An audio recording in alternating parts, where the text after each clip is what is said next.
My name is Rose Hernandez. I'm 15 years old. Today is November 27th. I'm speaking with Louise, who is my grandmother. We are recording this interview in Lansing, Illinois. Where did you grow up?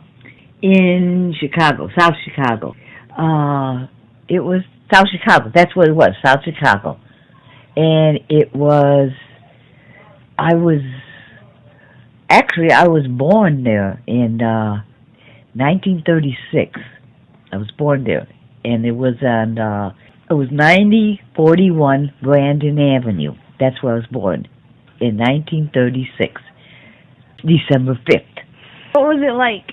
Oh, it was awesome because I was on the corner of the street that I was born on. There was St. Jude's Church, Guadalupe. And when I was getting older, like 6, we used to go behind the church, and the monks that were taking care of the priests in the church would throw us bags of little candies or oranges. My mother used to take us to White Castle to get White Castle, and they were like a nickel in that time. Tell me about like your siblings. How many siblings do you have? Okay, I had, let's see, Francis, Dolores, Rosemary, me, Josephine, and Nana. I had 6 girls and 1 brother. Are you all close? Very, very close. We were a very close-knit family. Really, really close. Did you guys, you know how we get here on Sunday, did you guys ever do anything like? Oh, yeah. We had days like that. Like, we always had breakfast together before we went to school. And then we ate school. We had lunch at school. And as soon as we come home, my mom and dad would give us a snack, cookies or milk or something like that. So when you were growing up, what do you think the worst thing that you did was? Do you have a memory of you being bad? I remember not being bad, but I think it was bad. My mother used to say, Butchie, because that was my nickname, go wash some of the dishes. So what I did was, our sink had a curtain. So what I did is took the pots and pans and put them underneath there. And I come back into the front room and say, I finished the dishes. I think that was a really bad thing. So your nickname is Butchie, and we all call you that. How did you get it? Well, when I was, 3 or 4 years old, I used not do bad things, but I had a temper, and I'd get on the floor and kick, and then I'd go up to my mother, and I'd try to hit her, and then my mom would say, oh, no, you don't, and then she said, you're a tough little girl, so they called me Butchie. All my aunts and uncles, they called me Butchie, because I was tough, you know. Did you like school? I didn't. I liked school, but I didn't like some of the classes. But I liked gym, of course, and I liked recess and library. I used to like the library and stuff like that.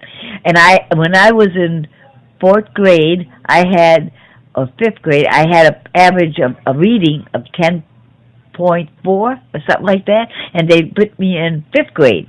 They put me up a grade, because I had a high reading score. Does that mean that you graduated early? I didn't go to high school. I went 2 years, Chicago Vocational High School.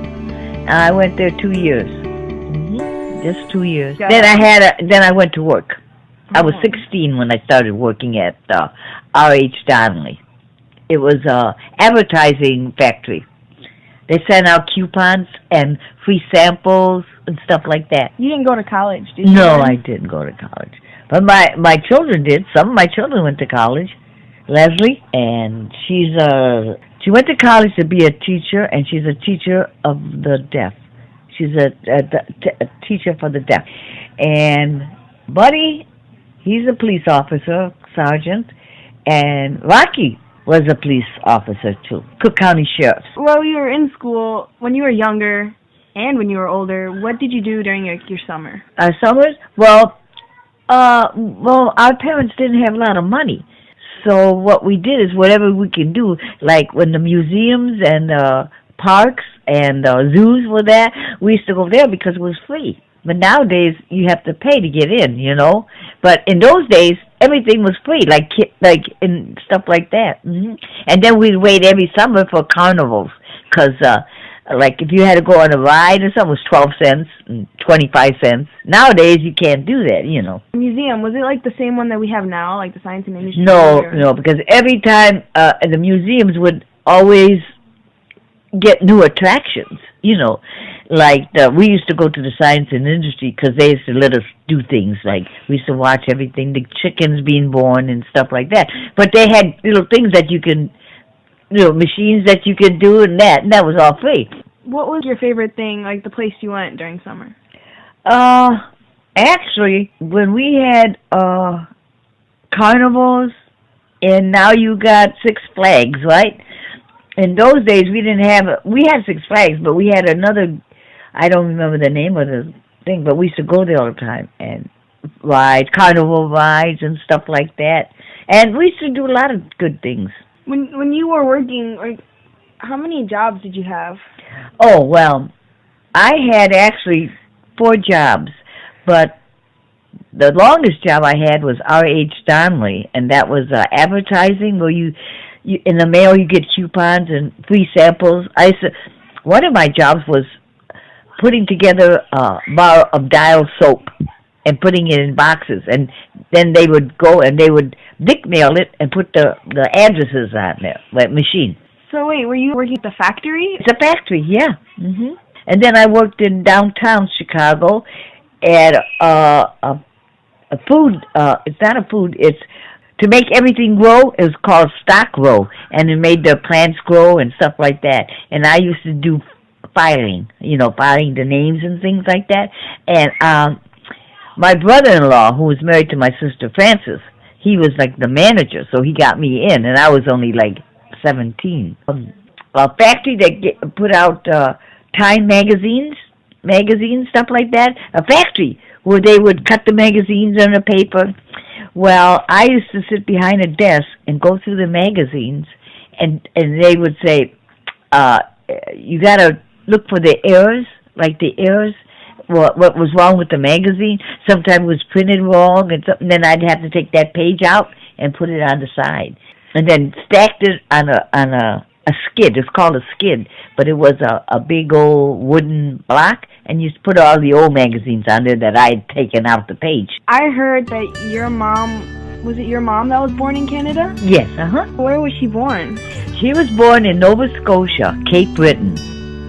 And it was a rock quarry, and it was and a mountain. But they had towns, you know, around it. But that's where she was born, Nova Scotia, Cape Breton. Did she ever tell you, like, stories of... Oh, did she tell us stories? I mean, there were stories she told. Because when she was younger, she was in a convent, you know. And I have still letters from Mary St. Columbia. That was her mentor, and that was the one that was the head of the school, the convent. And she used to send my mother Christmas cards and everything. I still have them, too. I still have them. Do you know, like, when she came over here, when she traveled? Oh, well, first of all, she didn't come straight to Chicago. She went to Detroit, where she met my dad, and he was a Mexican band leader. He had a band. And she went to one of the dances there, and that's how they met. And 12 days later, they got married. And they were married when my mother died first, and they were married already 32 years. It was really a romantic thing. My father was born in Mexico, so that's, you know, he had a Mexican band, you know. An orchestra, a band, yeah. It was a big band. It wasn't really famous, but they used to do dances and stuff, and that's how she met my dad. Did they, when you were younger, did he, like, travel anywhere, or was he not in the band anymore? No, he wasn't. No, not for a while. No, he wasn't. He had to go to work because he got married, and he had to support my mother, and then she had children right away, so that's why he had to stop. He worked in a steel mill, U.S. Steel, in South Chicago, U.S. Steel. When they got married, did they move to Chicago, or where did they live first? They didn't. They lived in Detroit, Michigan for a while, but then after they came to Chicago, my dad got a job at United States Steel. So that's why they lived there. They stayed in Chicago. How did you and Grandpa meet? Oh, he used to come to the house once in a while like that. He was way older than I am. Yeah, he was like 15 years older. No, he just came to the house, and then I guess he fell in love, and then got married. But I didn't have no children till I was 20. I got married when I was 18. And then 2 years later, I had Leslie, Rocky, Buddy, Stevie, and then your mom. I had 5 children, right. So my mom was the youngest? Yes, she was the youngest. What was she like as a kid? Oh, she was cute. Blonde, little brown, curly hair, beautiful. And she was really, really adorable kid. Did everything nice, except for her sister. Her sister used to be the bad kid, Leslie.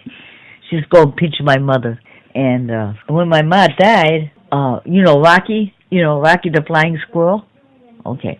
When my other mother was dying, she told, but I was very happy. My sister, Rosemary, don't forget, I'm not going to be here long, so you better take care of my flying squirrel. And who?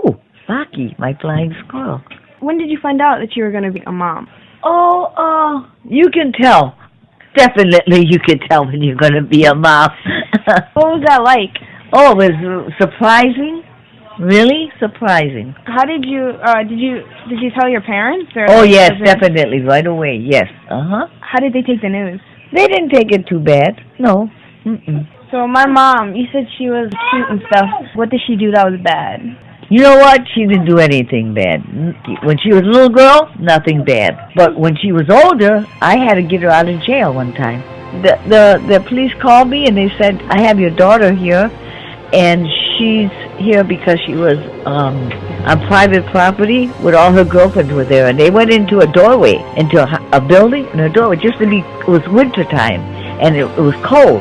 She didn't do nothing bad or anything, but they said that the people reported them in the thing, but they weren't doing nothing. There was no money to like get her out of jail or anything. They just wanted the parents to come and take her home.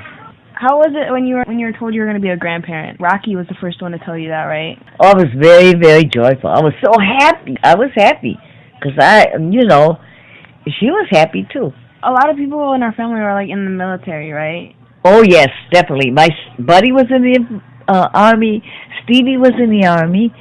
Their dad was in the Second World War. What did he do? Infantry, but he was radio repairman. But my son Buddy was in the army. He was a missile repairman. He did missiles. Mm-hmm. And then Stevie was a chef. Yeah, cook. He was the cook. In the army. And Lisa is something with the psychology, right? Psychology, yes. She interviews the soldiers that come back from Afghanistan. Yeah, and when they have problems, she was help solve them. That was Lisa's job in the army. And then Eric is the security. He's high-tech security. Our family is really big and close. Yes. And I don't know, how do you feel like about that? Like just us being close and all together? I think it's wonderful because we see other people around us with different families, and we're more, not better. We're not better than anybody, but we're more closer than I've seen a lot of other people. The other people have more problems than we do, That's because we're close. And we have problems that we can all solve together. And we don't have to go to, other people, Is there anything you want to tell anybody from the future, a message for the future? Well, I'm 80 years old. So, yeah, I'm not going to die right away. I hope not. But if I do, I want to tell my family that I did love them very, very much, and I want them to keep going on what they're doing. If they're happy, do it. And if they're not happy, then change it. But other than that, we're all happy together now. And I want them to stay that way.